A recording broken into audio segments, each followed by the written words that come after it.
Transitioning from primary to secondary school is an exciting time that can also be challenging for both you and your child. From choosing the right school to sorting through uniforms and book lists, there's a lot to learn along the way.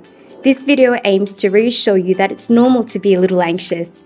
We'll also share some practical advice to support you and your child during this important phase of life. Let's begin by hearing why a good transition is important. It helps them to minimise the anxiety that they are feeling about moving from a stable environment where they know everybody, they know their teachers, going into a much bigger environment where there's a whole element of unknown. It needs to be as seamless as possible. Now, you've got students involved, you've got teachers involved, and also the parents. And we have to be mindful of the three people. I think it's really an important process over the journey of secondary schooling that students start well and that we continue to monitor them over that journey. During that transition period, it's a very tough time for the students. They've got hormones going on, they've got a brand new setting, and they're just trying to work out who they are and what they want to be.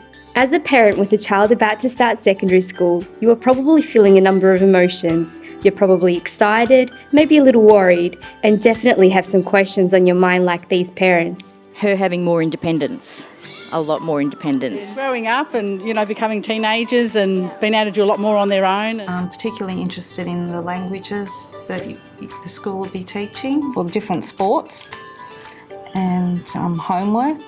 And if there's an accelerated program. Safety and, she's got to catch the bus from home to come to school.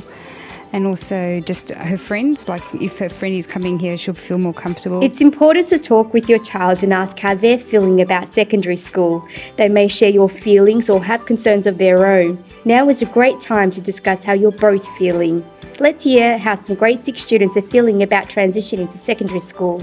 You get to meet new friends and you get to meet new teachers. Even though I will be making new friends, I'm not sure the class I'll be in and the teachers, because I'm not 100% sure with that sort of stuff. I'm worried about probably the work, because I'm not sure how they run it and how the classes are going to be.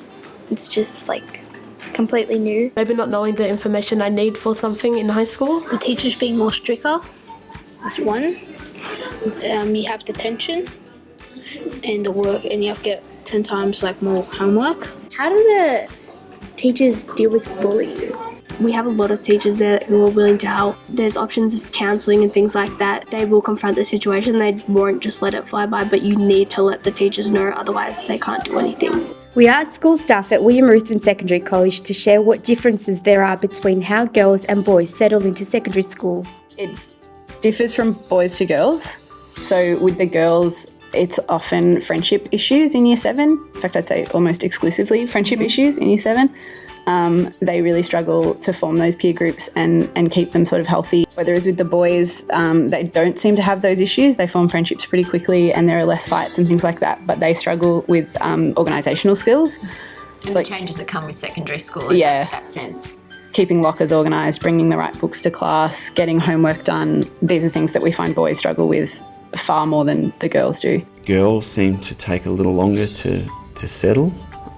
And Maddie and Hayley have done some fantastic work. Boys, it's probably more along the lines of organisation. While girls and boys experience transition differently, there are many common issues, and it is important to know that there are a number of school staff and community agencies, both in and outside of the school, who can support you and your child's learning and overall well-being. So Maddie and I work together to get to know the students from an early time. So when we meet up with them in Year 6 for Year 7 information night, Maddie and I make sure that we're there to get to know the students and the families. Girls group we run for girls to get to know each other and make friendship groups, whole school celebration days, attending camps, excursions and those kinds of things. So that if the students need help at any time, they know where to find us. We also run some sessions, just some information sessions about things that, Year 7s need to know, things about bullying and personal hygiene and things like that to help them. And I also support some of the students with extra transition, kids with special needs and things like that. It's always nice to hear from others who have been through the journey.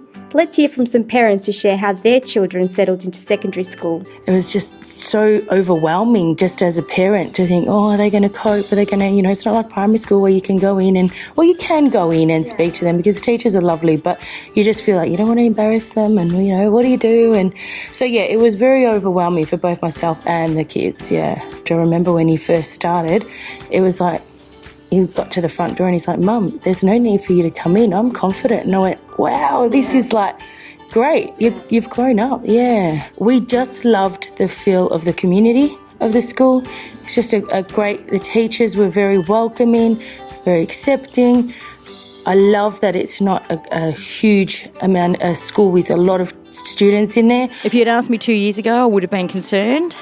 Today, with the support of the school and what we do at home, I'm not concerned. Preparing her to be able to look after herself as a person with the coordinator's help, constant phone calls back and forth, and her suggesting things to do at home, which I did, and then they did the same at school and we worked together. It made a huge difference to her. And finally, here's some helpful tips and advice from school staff, parents and students. Be talking about what it might be like, and maybe it's different from what you've seen before, so I'd suggest it's a really good idea to come and see what schools look like.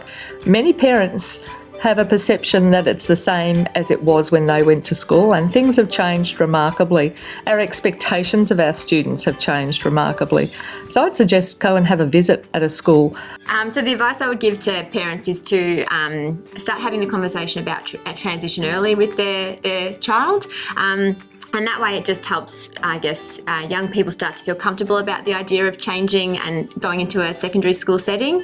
I would also say to parents it's really great to get involved in going to information evenings at schools, open days, and getting informed about, making a decision for their young person's future. Just listen to your child, and it's amazing the decisions that you'll make that will help to form them as an adult. I encourage parents, look, if they notice there's something different, particularly in that transition stage when they start, not to be afraid to come and speak to the people. Again, whether it's the Year 7 coordinator or any of the subject teachers or the principal class people, and particularly the welfare officer. Go to the welfare officer and express what your concerns are, because they will immediately work with the child, because there are agencies we can put them in place with, and particularly these days, anxiety is such a big issue with children. And by asking these questions, you will actually get a feel of whether your child will actually fit in to the way that this school runs.